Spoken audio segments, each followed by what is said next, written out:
So look, as you can see, our platform is still it's still growing, and we are focusing on like emerging artists. And obviously, right now, you have like 60K followers, and I Yeah. just want to know when you started, like when you maybe had like 500 plays on your songs, like what actually drove you and kept you inspired. Well, I mean, I guess 'cause growing up in Mississippi, it's Hmm. already hard because we don't have like the resources down here, and so Yeah. like a lot of times when you're not like rapping certain stuff like trap music and stuff, they don't really support you or they feel like you ain't gonna make it. So Hmm. what kind of drove me even more with the fact that like going to middle school and high school, people told me like I was gonna make it with rapping or I could, do rap because of what I want to rap about. So that pretty much what made me want to keep going with it. Hmm. So I was watching, I think I watched the recent interview with you on YouTube, and the interviewer like mentioned that you are very big on marketing and networking. So you obviously said that in Mississippi there wasn't really a, if I could call it, there wasn't really eyes on you guys. So how did you, from middle school, making your way up, how did you begin to network with certain artists and maybe DJs that would obviously go to play your songs? Mostly like, well, mostly like with like social media, really. Like, Hmm. I started putting myself real hard on Instagram, and like when I started getting to like tour music, I started like paying like girls with like a big products to make video to the song, and then like with that came DJ, cause like a lot of DJs that follow me came to my DM like, can you send me the song? Then I started like texting DJ like, get my interest like, hey, my name Polo Bay, I'm from Jackson, Mississippi. I got this song I'm trying to push, and they'll mostly be like sending a link to the song or send to their email, they like it, they start playing it, and then they start shouting to other DJs. Hmm. So obviously, there's certain ways that you need to approach people, when you ask them to promote your songs, because obviously you can't go and DM or like spam a lot of people and say, play this, play this. So how would you, give advice to artists if they need to approach DJs or, approach big media platforms? What would you say, they can do? Well, first thing first, don't just send them the link and saying, check me out. You gotta introduce yourself because they don't know you. You gotta be like, hey, my name is so and so. I'm from here. I'm an upcoming artist, and I got this song. I got this project I'm trying to push. Can you take a minute to like check it out or give some feedback? And then that's when they'll probably take you more serious because you actually like introduce yourself versus just saying, Hmm. "Hey, I just dropped this. Check it out." So Hmm. like that's a major role. Then it's like for DJ wise it's basically all about a respect thing. Like, you go in the club, even if you ain't even trying to promote the music, go in there, shake their hand, chop it up with them. In my situation, I was blessed to have a mentor. He Hmm. really showed me because I thought I was making 5 beats, and then I ended up meeting him. I went to his house, and then I heard what he was making. I was like, "Oh shit!" I wanted to delete everything I ever made at that point. Like, I was like, "This nigga is incredible." So uh, the stars aligned right for me to where he was able to like show me how he made beats in his creative process. So I Hmm. really just adapted things from there, and then I learned. It's weird because you have to learn how to make beats, if that makes sense. You get what I'm saying? You have to learn what you're looking for. Like it's Hmm. an art to learning. You get what I'm saying? So I took some aspects from what he was showing me on how he made beats, and then I did my own research on what I was trying to make and just other sounds, and that's pretty much how I crafted my own sound. Because obviously you mentioned that you had like a mentor, right? And Right. I've been looking for one for like the most part of probably like 2 months. Mm-hmm. And I've met people along the way who are like willing to help me and Right. give me advice on what I should do and stuff.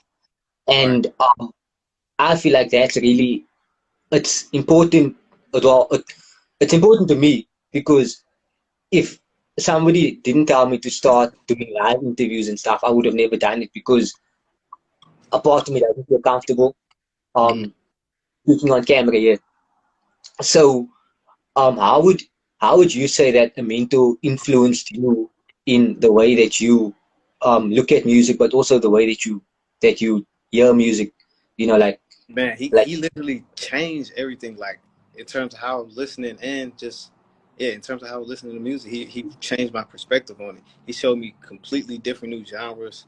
He really taught me that you have to listen to other genres that's outside of the one that you create to Mhm, pretty much be different from what's out there. Because if you're listening to the same things that are in your category of music that you make, you're gonna end up just sounding like them because you don't have any influence from anywhere else.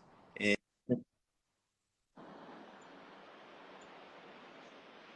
I see my fault. I had got a call come in, oh, but okay. yeah, if you listen to your own genre, you're not gonna get influence from anywhere else. And he just taught me what was I hearing. He was labeling the things that I was hearing but couldn't really translate. So Mhm. that's how I learned to listen to music differently and stuff like that. So then I want to go to the topic of success, right?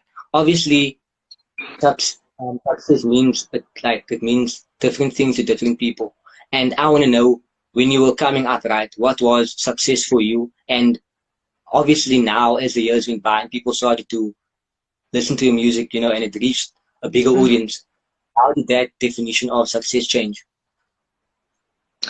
I don't even know how to answer that, to be honest. Only because like it's weighed differently by different people, and I'm one person that doesn't honestly celebrate my successes ever. Something I'm learning. It's also a thing in therapy. Like you need to enhance and embrace those things, the things that you've achieved, things even if it's the little, celebrating the little goals that you've accomplished. Like I still find it very, very hard to be that person, to be like, oh my gosh, I just did that, I just won that, or I just accomplished that, or I just finished an album, I'm about to drop an album. And Yeah. even like that, it's like I still need to process that. I haven't processed that yet. Like I'm excited, but I haven't processed that fully yet as to like how big this moment is for me and how big this may change levels of success, you know? So I don't know. Like it's quite hard to answer that. Still need to go deep and seek within myself to understand when and how I'll get to that point. But yeah. I think it's a human thing, right? Like we're always so focused on our next move that we don't really pay attention to the present. So if you accomplish something now, you're still thinking, okay, I'm I need not to do even this. necessarily, I'm just like Mhm, literally I finished this album and I was already thinking of what am I gonna do next? Like what is the next mhm. thing for me? And it's not even coming from just me. There's obviously a lot of people like I go into interviews and they're like, what's next for you? And I'm just like, dog, I haven't Yeah, even dropped my album. Like calm down. yeah.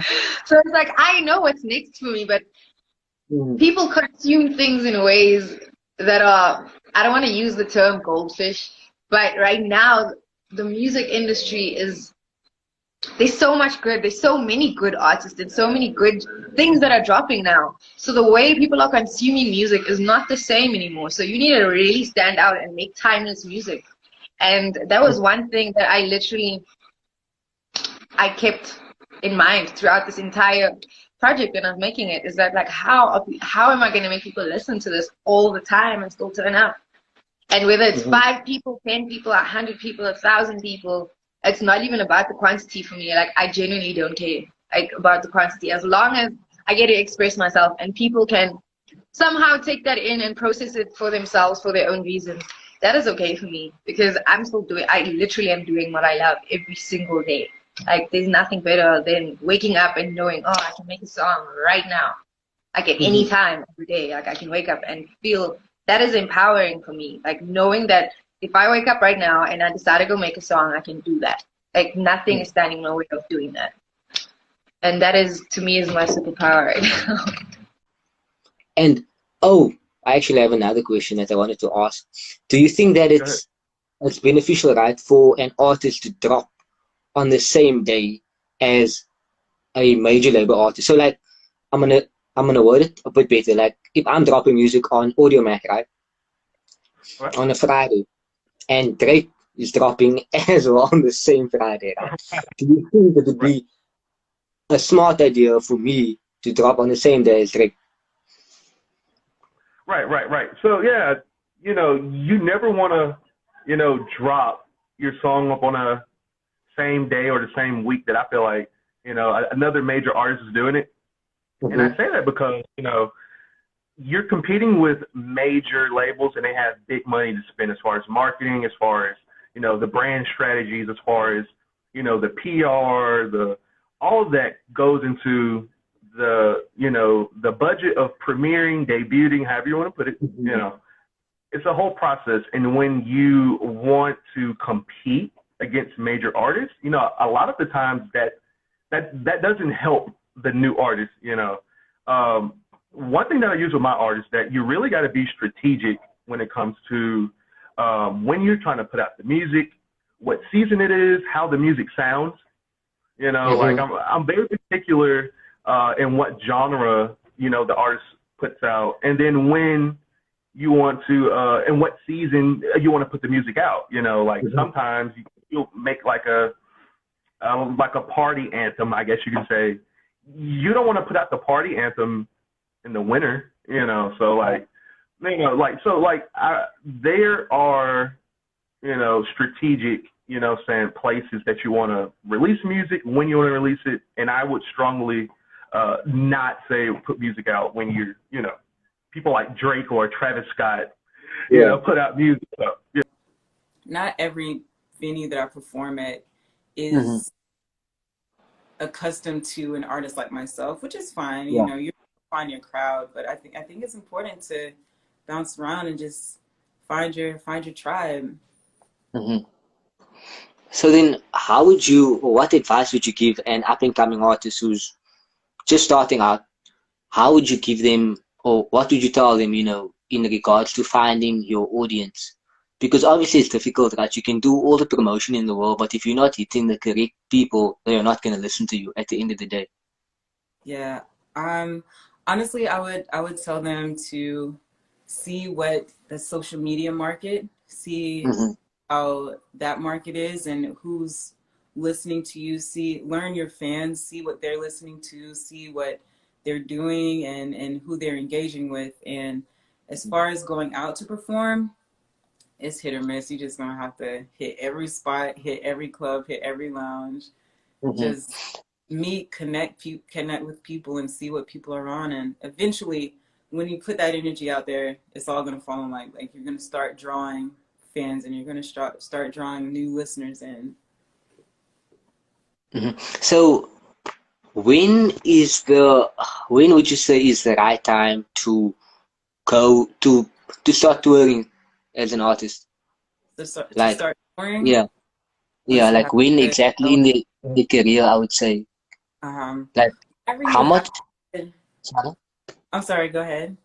Oh, so like how much plays would you say roundabout? Because I like the artists that I speak to, I would tell them, look, there's no point in getting discouraged that you have 100 plays maybe on Audiomack, right? Hmm. 100 people in a room, that's a lot of people. If you can pull 100 people from your 100 plays, that in itself is an achievement. So roundabout how much plays would you say is okay to start touring. If okay, I have a solid 150 plays that okay, those people are going to pull in tickets. Is that Hmm. maybe the right time to start doing shows?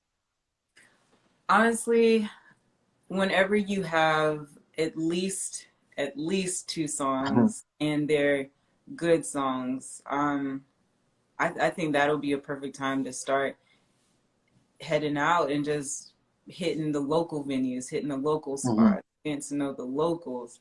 So then they'll be the ones to push your name. They'll be the ones to push you out. And once you start getting more music and building that catalog, that's Mhm. what my team and I did. I had my few little songs and I just started Mhm. hitting the road. I went from New York, I did an East Coast tour all the way down to Florida here in the States. And Mhm. there's really, every time is the right time. You feel me? I think it's important for artists to understand that and to really be about the grind because that's exactly what it is. And Mhm. like I said, it's hit or miss with different places, but once you believe it in yourself that you're gonna do this, you got to do it. You got to do it. Mhm. So Um, what would you say is the importance of having, a good management team and, just the correct people around you? It Having good management is the most important thing. Having good management, having a manager like my manager, Mary, she encourages me, she motivates me, she inspires me, and really makes me believe in myself even Hmm. more. Like, Eli, you got to show here.